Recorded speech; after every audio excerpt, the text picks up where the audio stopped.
sistema, perché non è più possibile andare avanti con il tirare a campare dei piccoli compromessi, delle piccole amnistie che riguardano poche persone. Cossiga ha detto sì, ci vuole l'amnistia. Quale amnistia? Io domando a Sua Eccellenza Cossiga quale amnistia? L'amnistia deve essere fatta sul presupposto della pari condizione di tutti i cittadini di fronte alla legge. Allora io posso accettare che il politico oggi è vittima della grande truffa perpetrata dalla Banca Centrale, che ha sottratto sin dall'origine in Italia, con la legge 204 del 1910, noi abbiamo l'assunzione dell'emissione monetaria da parte della Banca d'Italia. È dal 1910 che la Banca d'Italia ha tolto la sovranità monetaria alla sovranità politica e ha dichiarato di non avere la proprietà, perché è chiaro che la legge 1910 parla di emissione e non di proprietà. La proprietà, siccome nessuno parla della proprietà, la proprietà è diventata di chi se l'è presa, e quindi chi è che si piglia la proprietà? La Banca Centrale per prassi, per comportamento concludente. Ora, che significa questo? Che all'atto dell'emissione, per prassi bancaria, la banca emette la moneta solo prestandola, e siccome prestare denaro è una qualità del proprietario, per il solo fatto che noi tolleriamo che ci venga dato in prestito la moneta all'atto dell'emissione, noi tolleriamo che la moneta sia di proprietà della Banca Centrale, perché dare i soldi in prestito è una prerogativa del proprietario. E a questo punto il grande colpo di spugna ci vuole, non è più sufficiente dire io voglio fare l'amnistia per Tangentopoli perché è troppo poco. Noi dobbiamo liberare tutti i cittadini italiani dall'angoscia dell'insolvenza, perché con il costo del denaro, che sin dall'origine è del 200%, perché la Banca d'Italia presta il dovuto, cioè addebita quello che dovrebbe accreditare, ossia prima spoglia del 100% la collettività della proprietà della sua moneta e poi l'indebita di altrettanto. Io questo concetto l'ho spiegato con un esempio essenziale, che è questo. Prima, quando una persona trovava in una miniera una pepita, se la metteva in tasca senza indebitarsi verso la miniera. Oggi al posto della miniera c'è la Banca Centrale, al posto della pepita c'è un pezzo di carta senza riserva, perché non è convertibile. Quando dicono lire 100.000 pagabili a vista, porti in banca le 100.000, non ti danno le 100.000 lire d'oro che ti dovrebbero dare, e allora è una falsa cambiale, quindi è una presa in giro, cioè una truffa anche quella, perché una falsa cambiale non ha ragione di esistere.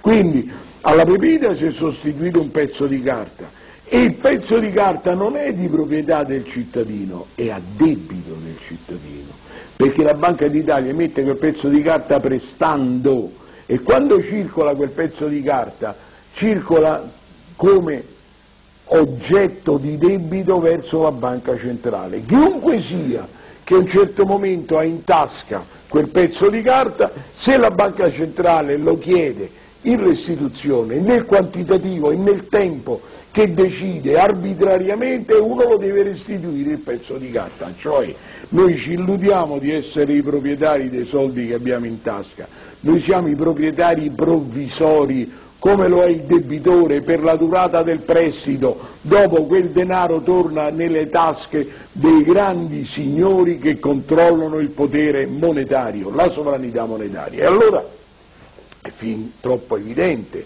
che questo sistema è un sistema in cui chi opera in politica è il cameriere del banchiere. Badate, ma non perché il politico abbia animo servile, ma perché le regole del gioco non consentono altrimenti.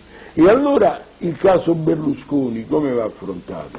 Va affrontato alla luce di queste premesse, perché una volta dimostrato che tutti i politici sono costretti a utilizzare fondi neri perché il potere politico ha perso la sovranità monetaria, e che quindi tutti i politici, come diceva Ezra Pound, sono diventati i camerieri dei banchieri. Quando oggi il banchiere dice alt, tu c'hai in mano fondi neri, a te ti mando in galera, perché mi fa piacere mandarti in galera, non è che mando in galera tutti, no? c'è una distinzione fra i raccomandati di ferro e i non raccomandati, perché se dovessero applicare la legge uguale per tutti, varrebbe la battuta di Craxi, quando Craxi dice chi è senza peccato scagli la prima pietra, dice una sacrosanta verità, ma non è sufficiente, perché anche se ha detto questa verità, che è vera, noi ci dobbiamo liberare dall'angoscia della grande usura, cioè noi non vogliamo più che il potere politico sia esercitato per mezzo dei fondi neri.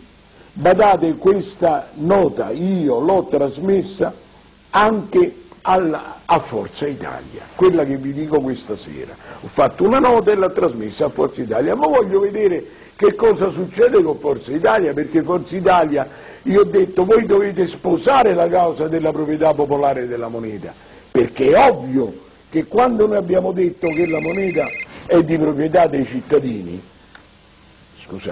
quando abbiamo detto che la moneta è di proprietà dei cittadini, è fin troppo evidente che nella categoria degli interessi dei cittadini c'entra anche l'interesse relativo a fornire i mezzi necessari per svolgere una seria, giusta, chiara attività politica, e questi mezzi è giusto che siano spesi.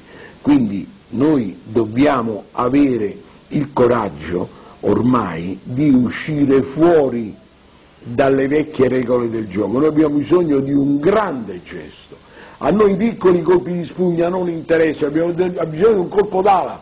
Il colpo d'ala vuol dire restituire ai cittadini la proprietà della moneta così come quando l'avevano quando la moneta era d'oro. È chiaro che noi vogliamo la moneta carta, perché l'oro è troppo raro per soddisfare le esigenze di liquidità monetaria richieste da un mercato che è sempre in maggior velocità di sviluppo e di incremento produttivo. Allora noi vogliamo la moneta carta perché la carta non pone il problema della rarità che ha l'oro. E allora dobbiamo anche capire che all'atto dell'emissione la moneta va data gratuitamente ai cittadini. Perché? Perché all'atto dell'emissione la moneta ha valore per il semplice fatto che viene accettata, cioè per il semplice fatto che noi ci mettiamo d'accordo che la moneta debba avere valore. Questa è la causa del valore monetario, è la convenzione sociale. Dunque, siccome questo all'atto dell'emissione della moneta è di costo nullo, va data gratuitamente, accreditando la quota di reddito di cittadinanza a ogni cittadino. Quando la moneta era d'oro, all'atto dell'emissione non era possibile dare l'oro gratuitamente per l'alto costo del metallo, perché la ricerca, scavare le miniere, tirare fuori le pepite d'oro, fonderle, coniare, è un tale costo di produzione per cui non poteva essere dato gratuitamente, anche se il valore dell'oro, il valore intrinseco dell'oro è il suo stesso valore causato dalla convenzione, cioè dal semplice fatto che la collettività si era messa d'accordo che l'oro avesse valore. Ora al posto dell'oro noi abbiamo la carta. La carta che vuol dire? Costo nullo. È inutile che ci viene a dire a Banca d'Italia, come ha detto in Corte d'Appello, alla prima sezione in risposta alla causa che io sto facendo contro la Banca d'Italia, ha detto noi paghiamo i costi tipografici. No, tu non paghi niente, cara Banca d'Italia, perché? Perché tu paghi le spese tipografiche con la carta stampata. Quindi